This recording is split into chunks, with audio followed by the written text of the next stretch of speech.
So I invite you to place your attention on your breath.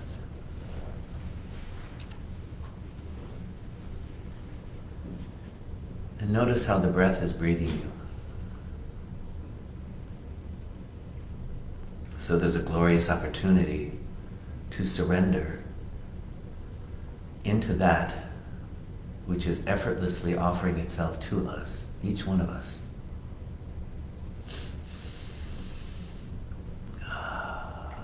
And as we focus our attention on something as simple and as benign as the breath, troubled thoughts and emotions can just kind of fall away. They may rise up again, but if we don't follow that thought, if we don't engage that emotion, by its very nature, it just moves through us. And we become the space in which life happens.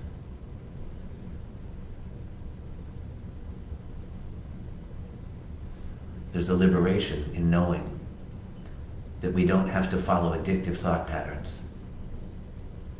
We don't have to analyze what is ours to do or what should I think about such and such. We can just consciously breathe.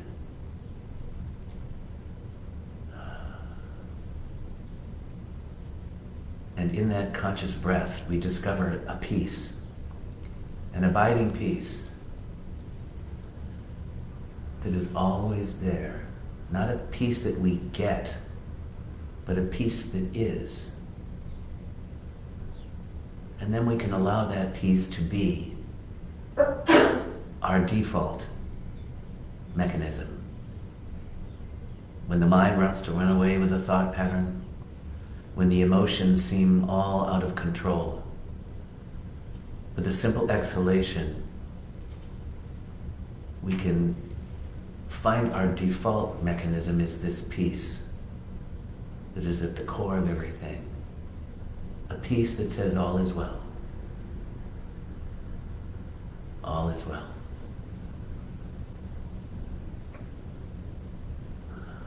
As we rest in that place together, we become a force for peace. We become the frequency of peace. And we can surrender into that and allow for it to assist us on this journey as we navigate the tides of change. There is that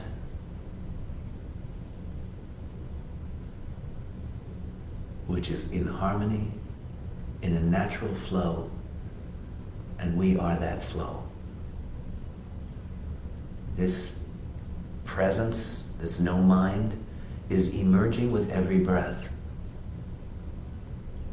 This universe is alive with presence, and we are this presence that is alive. We all share the same presence, the same aliveness. The hawk shares it. The trees share it. One life unfolding itself through every breath that breathes its creation. So we come here this Sunday to remember who we are, to invite that remembrance to assist us as we take the next step, oftentimes not knowing where we're going, what the outcome is, how things are going to ultimately be, because we have no normal anymore. And in that death of normality, we discover something, a thread, a continuity, a cohesiveness in something as simple as the breath. I hear Goethe say in my heart, "What is God but a simple essence, the cost of which is nothing less than everything?" So if we would know this thing called God, this thing called presence, this thing called essence,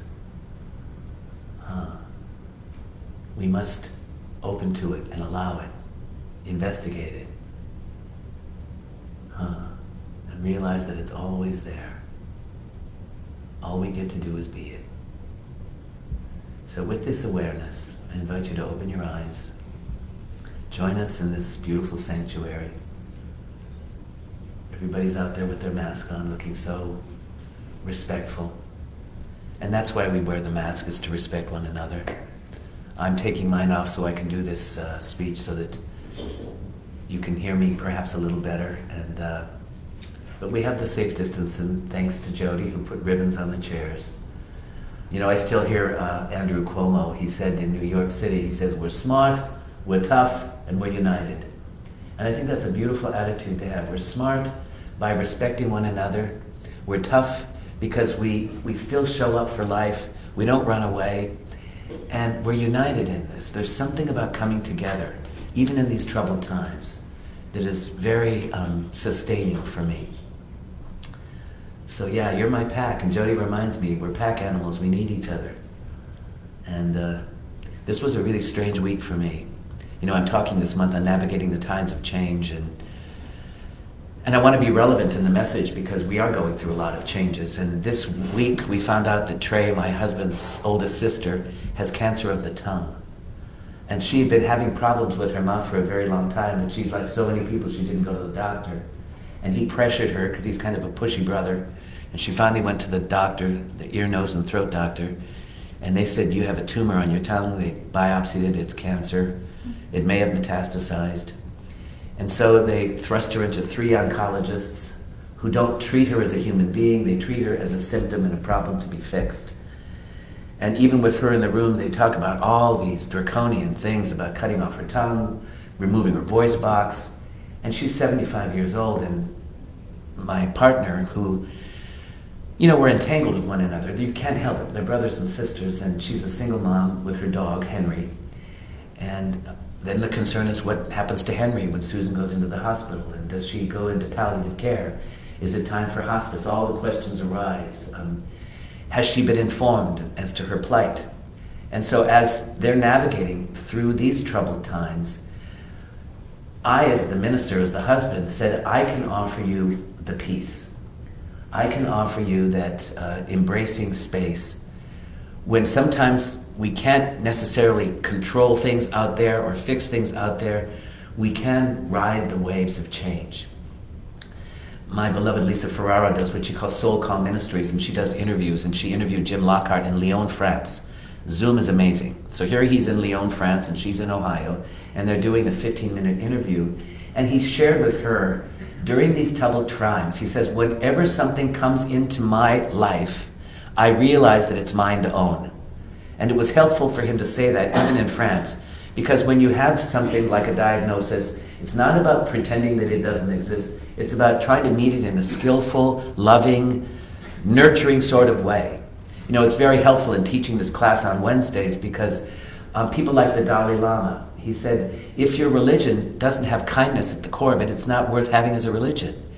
And so he speaks about being kind, being compassionate, and being tolerant. So what if it's something as simple as that, no matter what life brings us, to just be kind and speak the truth?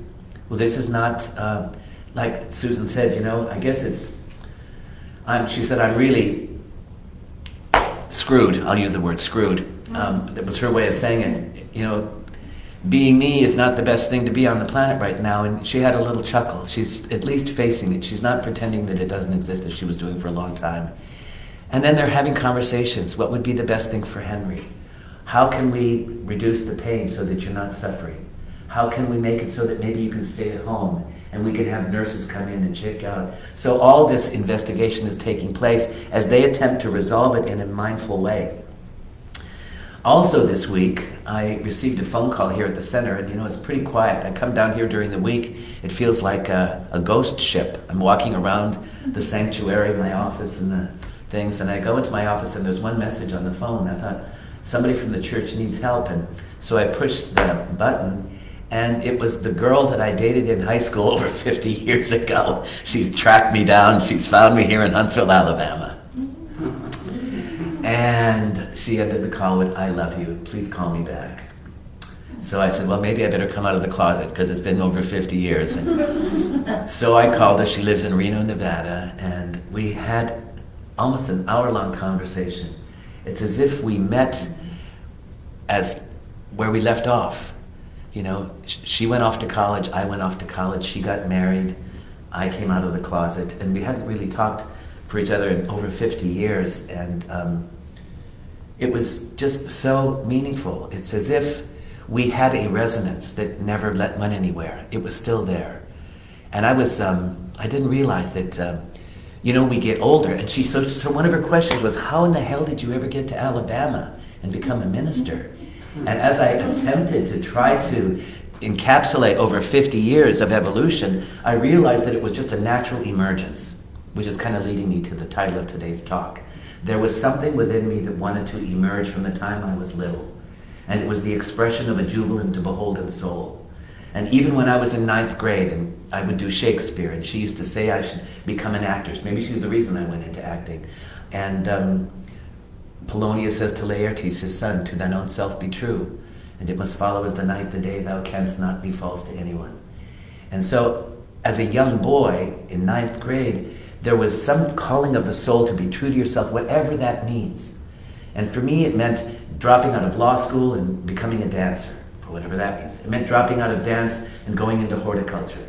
It meant dropping out of landscaping and starting taking classes at this crazy center in Atlanta, where I was realizing how screwed up I was.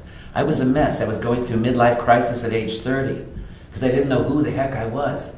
And in going there, something was nurtured, something was fostered, and it began to flower within me. And it's still flowering. It hasn't stopped.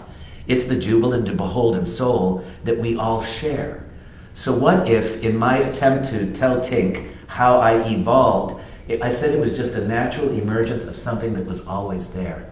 And it's still coming through me in a natural emergent sort of way at 71 years of age. There was a book, the reason I call this title Emergence for this week was there was a book called Emergence by Barbara Marx Hubbard. And this is a woman that recently made her transition last year. She was, I think, 92 years old. And in her book Emergence, she talked about the emergence of what she called the essential self. I've taught many ministerial classes, and in those ministerial classes, we have this class that we teach before they study science of mind, and that class is called Living the Essential Self. Jody took it. I think Glory took it. And in essence, and it came from Barbara Marx Hubbard's inspiration, there is this essence self. That if you do everything and you fail to discover that, you could call it your soul, that it must arise within us. And we use at the very beginning of Living the Essential Self a little book called Jonathan Livingston Seagull by Marcus Bach. And the book starts off with the story of a bird. He says, start by knowing that you've already arrived. That very thing that we all share is already there. So we get to excavate it. But after Barbara Marx Hubbard wrote this book called Emergence about living the essential self, then she wrote a new book, and it's called The 52 Codes, whereby we can become what she calls Homo Universalis. And at age 89, she wrote this last book of her life, where she tried to create a school for this emergent self, this essential self to flower within creation. 52 different ways to excavate this self, to bring it into the world, this Homo Universalis. And she came to this deep realization that we are all evolving into this new order of being on the planet, and it's imperative right now. And what the Homo Universalis, the universal self, it goes through all creation, and it follows a path of emergence. So yesterday when I was researching it, I couldn't find her book.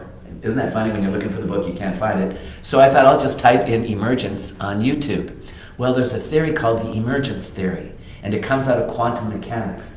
And it's called the theory of everything. And basically, it boils down to you and I are energy patterns. We're a hologram in a holographic universe. It's more spiritual than any religion. Science now sounds more like spirituality, that we are energy centers, frequency things, and we are the frequency of the divine unfolding. So after I got my mind blown away by reading about quantum mechanics, and I thought I can't do a talk on that because I'm first grade level there, I went to a YouTube video then on Richard Rohr, who's one of my heroes. And Richard Rohr talked about his latest book at the time. It was called The Answer to the Trinity, and it was all about the original church forefathers, how they likened the nature of divinity to the Trinity, the Father, the Son, and the Holy Spirit.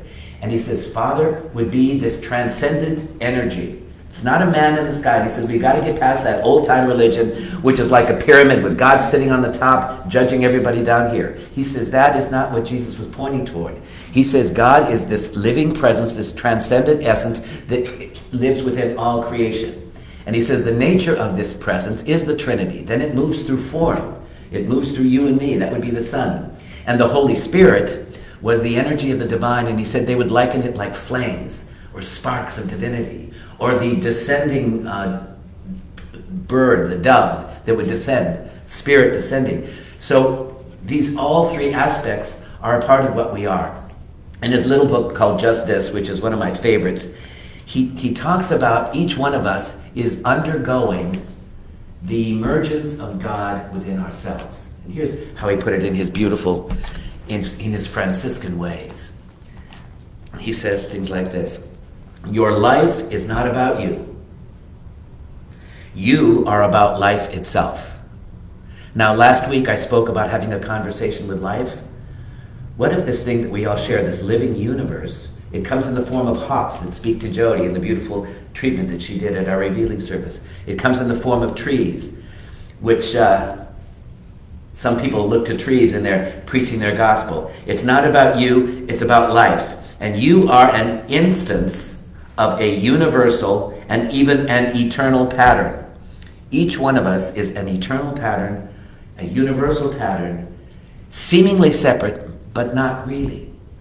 We are what the Buddhists call emptiness. And the emptiness means there's no separate self, there's no me. There's just this emptiness. And Adyashanti's very first book was called Emptiness Dancing. And so what does this life force do? It dances, it expresses, it reveals, it moves, it lives through each one of us because it's a living universe and it's an eternal pattern. That means it was never born and it never dies. So he says this one life that many of us call God is living itself in you and through you and as you. Now people get burned at the stake and crucified because that's called heresy, to say that I am one with God. But the truth is, if there is only God, how could you be anything other than that? And you know how humble you have to be to know the truth of what you are. So he goes on to say, this realization is an earthquake in the brain. It's a hurricane within the heart. And it's a Copernican revolution in the mind.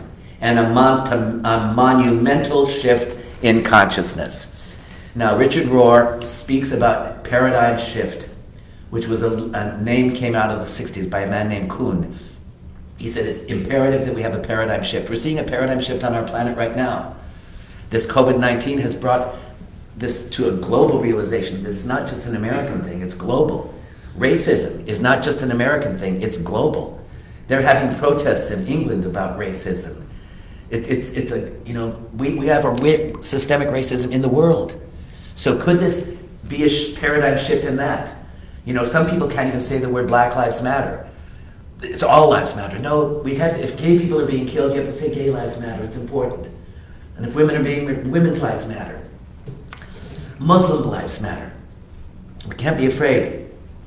And he says, we are all undergoing God. I like that. We're undergoing God. God's waking up on the planet. Can you let it wake up within you? What would your life look like? You know, you'd say things like, when the myth of romantic love dies and we have a romantic love around God, then the true God begins. Then the true love begins. So what if we get to see God in the in-between times? God helping us through our diseases, through our suffering, through the dark times. Wow. Not just some wrathful man that sits on a cloud and has favorite people that he cherishes. No, it's a living dynamic that goes through us. So when he says we're undergoing God, whose supreme job is oneing. Isn't that a beautiful word, oneing? There's only one here. The oneing of all reality. And he said, oneing is a lovely word that I borrow from Lady Julian of Norwich from the Middle Ages. She described the process of overcoming dualism, which means two, and divisions, artificially created by the ego and the mind. I've been reading this wonderful compilation of 26 essays on non-dualism. And non-dualism basically says there's two kinds of people on the planet, those who think they're two and those who don't. In non-duality, it's all one. And in this non-dual world, this oneness awakens within the individual. Where maybe they'll feel they're merging or dissolving in some cases with their environment. And then they realize there is no separate me from the environment. And this oneing, this realization of our oneness arises when it's ready to arise. For some it arises with animals, some it arises with trees. For me it was a rock or a flower. So he says, this should be an enormous weight off your back. All you can really do is agree to joyfully participate in this world. To joyfully participate in life. Life in the spirit will feel like being caught much more than being taught about any particular doctrine. You find yourself, like Rumi says, all swimming in the ocean of love ends in drowning. In other words, there's no you anymore. There's just the love. There's just the presence. There's just the awake awareness. Adam has on his license plate, no mind.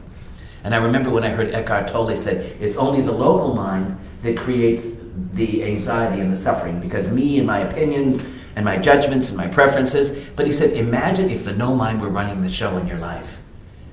He said, how free you'd be. You couldn't direct it with your thoughts, because by its very nature, it doesn't believe in thought. It's the field of awareness underneath thought. Yes, thoughts arise, but thoughts they're instruments of the ego. That's all they are. And thoughts are very creative. But when the no mind's in operation, wow, what kind of thoughts would arise? Loving thoughts, maybe? Creative thoughts?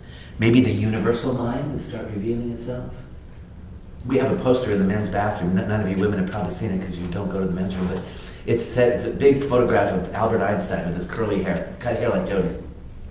And he said, I don't want to know what man thinks. I want to know what God thinks.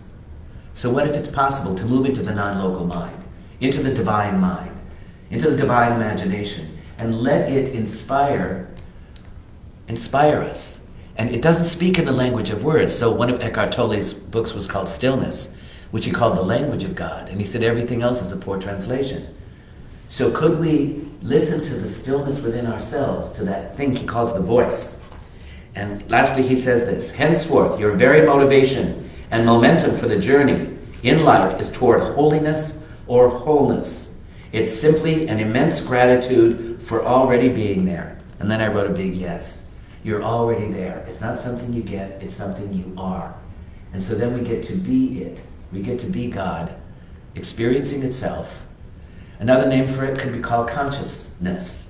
Consciousness awakens to itself. Consciousness becomes conscious that you're conscious, that you're the witness of the thoughts.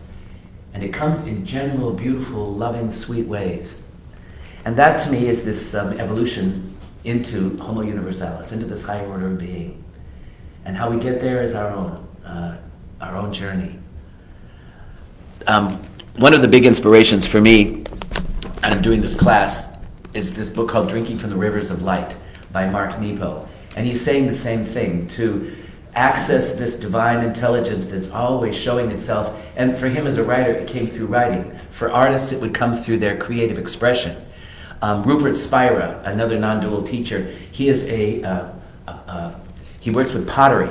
And he says, when I do my art, it's as if God is moving through my hands. I feel so connected. I know Jude feels the same way when she does her pottery.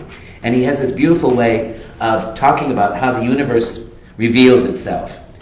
And he says, one notion that speaks to the uncovering of the divine, the emergence of the divine within each one of us, is Michelangelo's sense that a statue is already within the stone, and that rather than create the statue, Michelangelo's task was to figure out a way to release the beauty that was inherent within the stone. The legendary sculptor would carve away the excess marble to reveal the statue that was already waiting in the block of the uncut stone, as if he were freeing a prisoner from the deep. Giorgio Vasari, the biographer of Michelangelo, and so many Renaissance artists, compared Michelangelo's sculpting process to someone pulling a beautiful form from underneath the water. The form is complete, but it's out of view until it's lifted into the world. So when Tink asked me how I became a minister, I think, well, what if I was always a minister? But it had to emerge from the stone of David Leonard. There's something that wanted to express its creativity. And it's interesting, my journey was through dance. And then that dance took me into a master's thesis on the anatomy of inspiration, all the while inquiring into how does God express itself? Through movement, through expression, through art, through beauty, through discovery, through inquiry. It's there, it's hidden. And if you look deeply, you will find it. So this is how Mark goes on to deepen that inquiry around this emergence. He says, in time we discover that everything carries the divine, everything. And it's all here. It's waiting quietly in the open to be manifested by nothing less than the complete surrender of our attention and our care. It's hiding. It wants to come out of hiding. I remember one of my first talks at a seminar, I said, I'm going to out your soul. It's time that we come out from hiding. Our true nature wants to flower. He said, as a young poet, I was always on the look for things to write about. I was concerned with how to manipulate it to squeeze content or context out of a circumstance. But gradually, as I evolved, I came to a place where if I opened myself authentically, something arose from my center, which I term the voice. Emerson called it the Orphic voice. No matter where I go, no matter what I'm looking at, that voice is still there. Wheresoever I go, I see the face of God, from the tree, from the hawk, from the rock. I began to realize that it's not about searching for things to write about, but it's about releasing this divine that naturally waits in everything. It just emerges, it comes out of it. It's showing you every poetry, every painting. It doesn't matter what we write about. If we bring our full being to whatever is before us, then the divine that's carried in those things of the world will reveal itself through us. Meister Eckhart said, if you can see God in the smallest of things, it's better than seeing an angel. Because God is in the smallest of things. Wheresoever I look, I see the face of God. If you see the face of God everywhere, it's because God is looking through you. Because God would only see itself. Ernest Holmes, at the end of his life, he likened God to love. And he says love, which is what we are, we're not the lover and the loved. There's the Trinity, the lover, the loved, and the loving. We are the loving. And so in that, Ernest Holmes says, love sees only love, because you see what you are, and only love sees love. So when we know ourselves to be love, oh, and by the way, it's Father's Day today, and so I'll pay a tribute to Ernest Holmes, because he was the father of this teaching, and this teaching was a synthesis of all the great spiritual teachings, because they were all pointing to the same thing, that it's a God of love. And Ernest Holmes said, let the love lead the way, which is this divine emergence, which is what we are, and the law will make the way possible. Once you get out of the myth of romantic love, which is projected on someone else, usually, and I love that line from M. Scott Peck, when the myth of romantic love dies, then the true love begins. I've been with Trey for 45 years, and let me tell you, the myth of romantic love died, I think, in the first 2 years. But then the deepening of love, where you love in the in-between times, in the tough times, when it's not about them being some illusory idea of what the perfect mate would be. In fact, the girl that I dated in high school, her marriage lasted 2 years. She says, how have I succeeded for 45? And I said, well, that's going to be more than just an hour-long conversation. I said, basically, we grew up together, and we loved each other as we evolved and changed and floundered. Glory G's been in a long-term relationship, and that's divine love. It started with romantic love, and then it ended up as a beautiful friendship and a spiritual love, and to support one another, to enhance the soul. Lastly, he says, releasing the numinous quality of spirit that informs everything through our creativity and expression is a way of all art, which leads us to the purpose of all art, which is to enliven our inherent kinship with all things. To experience carves away all that is not essential from us until, like Michelangelo's statues, we are released from our sleep and we're lifted into the world. So we're that which is emerging from the stuff of life to express the truth of what we are in an authentic way. In Gary Zukav's book, The Seed of the Soul, he talks about we have an egoic self, and then we have what he calls the soul. He calls it the seed of the soul, and it's our authentic self. And he said it's imperative in this lifetime to find the authentic self. Not the egoic self, which is a creation that we go through when we grow up to become a somebody, but underneath it there is this eternal essence that we all share. And when we find it in us, we see it in each other. and it wants to express. On the many years I've been here at the center, I was asked, a poet was coming to Huntsville from the Northeast. He was a friend of Virginia Burroughs. And Virginia asked if he could come and speak at the center and do an evening of poetry readings. And so he came, and he wrote poetry that was really very, very mystical. And later that year, in the mail, in a manila envelope, arrives a little book. And it's a book of poems that he published. And in the back of the book, he wrote a little note, please read the dedication at the back of the book. And at the back of the book it says, this book is dedicated to David Leonard, whose enthusiasm for my bee poems inspired this collection. I was so moved about his emergence of God through something as simple and as humble as a bee that it blew me away. And I'm going to read that little poem that blew me away in honor of him. His name is Jerry Grubbs, and it's his poem called The Universe is a Bee.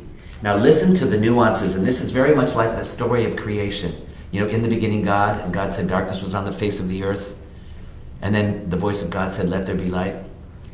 And so this is kind of a takeoff on the story of creation. He says, the universe is a bee, a small golden thing, hovering in the midst of a great darkness, as if straining to let there be light, flickering wings, throwing off sparks. The universe is a bee, and each eye of the bee is a bee, and each wing is a bee. It is a bee of bees, each bee the same, with bees for eyes and bees for wings, and so on. Each spark that flies from its bee wings is a bee of light, a river of light, a river of bees.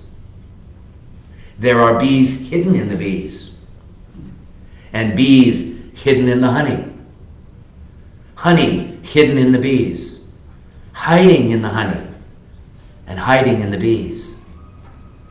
The bee is the mind serene. That hum you hear now is the bee at the center of everything. In the beginning, night opened a window and let out its own light and called it bee. Nothing was made that was made without bee. And the bee said, let there be hives, and there were hives. And the bee saw that they were good and very good. There are bees hidden in the mountains, among the cliffs, hives hidden in the trees, and hives hidden in the ground, and in the rocky places, and in the walls. There is honey hidden in the mountains, and among the caves, hidden in the ground, and in the many places. The bee is a mind that moves in beauty. Ah, the universe is a bee that hovers above the dark flower, taking what it is given and turning it into light. O bee of the universe, he implores at the end, give us thy light, necessary to find your dark honey. O bee of the universe, give us thy light, necessary to find your dark honey. Now there was the emergence of an awareness through a metaphor as humble and as simple as a bee. And so could each one of us move into a symbol perhaps that shows us there is something hidden within us, within all creation. Let's call it the Christ Spirit. Let's call it an awakened presence. Let's call it an open-hearted awareness. It's hidden within our hearts. It's hidden within our minds. It's in our DNA. And by lowly listening, it begins to preach to us. It begins to show us the way. I hear the Chinook prayer, where these beautiful native people will look to the mountain and they'll say, "Mountain, teach me and show me the way." And then the mountain shows how it's anchored on this planet and it reaches toward the heavens. And then they turn to the trees and they say, "Trees, teach me and show me the way." And this living thing called tree shows us how its roots go deep down into this earth, and yet it too reaches up toward the light. And then it takes the light through its leaves and creates life through photosynthesis. Trees, show me the way. How it works in harmony with the birds. And so you say to the birds, "Teach me and show me the way." And then the birds, who pausing for a while on boughs too slight, feel them give way beneath her, yet sings knowing she hath wings. So the bird shows us that we can move, that we're not bound when life takes away one form of reality, that we have the freedom to step into a new form of life. We turn to the simple bee that drinks the nectar from the flower. And we say, "Bee, show me the way." And the bee says, "There's so many flowers, so many teachings, so many beautiful ways to express love. Why stay with just one flower when you could be drinking from the whole garden?" Then we turn to the flower and we say, "Flower, teach me and show me the way." And from the emergent consciousness of the flower, it says, "Open your petals." Whereas Jesus would say, "Be like a lily of the field. Notice how they toil not. They don't struggle. Yet Solomon in all his splendor was not arrayed as one of these. Be like a lily." And so as I, the lily, opened the petals of my soul, I do so that some can drink from that nectar. Am I exclusive? Or do I allow anyone who wants to drink? The flower doesn't say it can only be the bee. The butterfly can also drink. The hummingbird can also drink. And so as we say to the flower, "Teach me and show me the way," the flower shows equanimity and love. That we're not here to have a special love, but that we're here to offer that love with equanimity to all who want to drink. And so as we move into this jubilant and beholden mind, that by its very nature has to be a beginner's mind, then we find ourselves teachable and receptive to something as simple as a bee or a flower or a tree. To know that this planet on which we live is alive. And it's alive with consciousness. It's alive with no mind. And yet that no mind is conscious, is awake. And it speaks a language that only the soul can hear. But it is only the soul that can decipher its messages. And so we speak in metaphor, in myth, in symbol.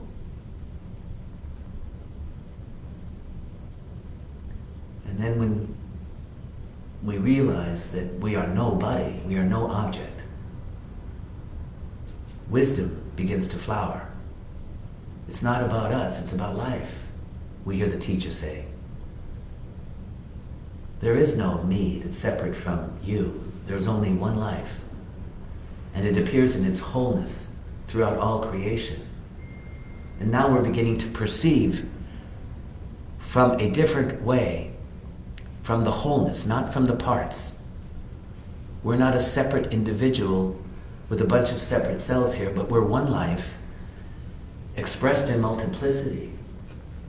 We are this universal human, evolving, emerging with every breath, closer and closer to understanding what Jesus was pointing toward, the Christification of humanity, the awakening of humanity to its spiritual magnificence. And so Ernest Holmes, the founder of this beautiful teaching that we celebrate here in Huntsville, he was merely a weaver of threads. He awoke to a truth that is available to all of us. And he reminded us of the thing we're looking for, we're looking with. The awakened self is right there at the core of our being. And as we become still, as we surrender, as we let go, then we let God do its thing. And Julian of Norwich called this oneing. The one is revealing herself through her creation, and we are the creation. And so we begin to understand this idea of Trinity. This idea of Father is a transcendent energy that we all share. We are the manifestation of that, the daughters and sons of God, through the energy and the power of the Holy Spirit. So things become far more fascinating. Time and space fall away, and we are in the eternal moment. We are in the here and now, and all there is the here and now. And then the past informs the present, and the future informs the present, because the past and the future don't exist other than in the mind. Everything exists now. And so could we be informed by the future that this new, evolved species is imperative now? It's calling us all to a higher order of being, and we are the ones. As Jean Houston says, do not be afraid, we were made for these times. Consciousness is awakening right now in each one of us, where time and space fall away and the eternal now begins to flower. It's so vast that the mind can't wrap itself around it. It's so loving that one lifetime can't probably encompass the depth of that love. And we are that. And so as we say yes to this emergence, and we say, have your way with me, then we invite the burgeoning, awake awareness to just flower within our life. We begin to see relationships as sacred, all relationships. We begin to see that this spirit needs to create a dynamic flow with itself. And so that's why the one had to experience the many in the one, and the one in the many. So we rest with a grateful heart. I'd like you now, if your eyes are closed, to see an image of your father. And maybe there was another individual that you call your spiritual father, my teacher, for instance. I also see Ernest Holmes as a spiritual father. And notice what the transmission that your father did to you. For me, my father was the one that told me to not accept everything on blind faith, but to dare to question authority and to think for yourself. And so I'm totally grateful for his encouragement for me to question, to ponder, to inquire, to discover what was meaningful.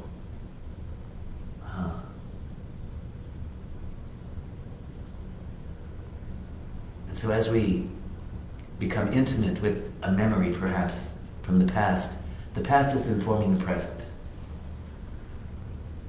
And even though they may not be here in form, they're still here in essence. And so we can feel their encouragement to always be true to yourself. My spiritual teacher, he was a deep lover of Emerson, and who would say to us, beware when God unleashes an individual thinker on this planet, that God will not have herself made manifest by cowards. And so his very example was to find the courage to be a unique expression, not with conformity and consistency, which are the hobgoblin of little minds, but with an originality and an ability to be a conduit for spirit to express its beauty, its truth, through thoughts, through words, through a discovery process that's unique to each individual here on the planet. And so when we accept our rightful place in the universe, we know that the Father lives within us, just as the Mother lives within us. And then we become the Father to others, so that we might be that guiding force to help people find their way in the darkness, to validate that little child that we all are at some level, and to be a parent to that little child, so that when we experience fear, we can feel the embrace of this divine presence, which we'll call the Father. And we can be the jubilant and beholden son or daughter with this emerging energy of the Holy Spirit, all working together for the highest good of all beings. It's with gratitude and with playfulness that we enter into the dance together.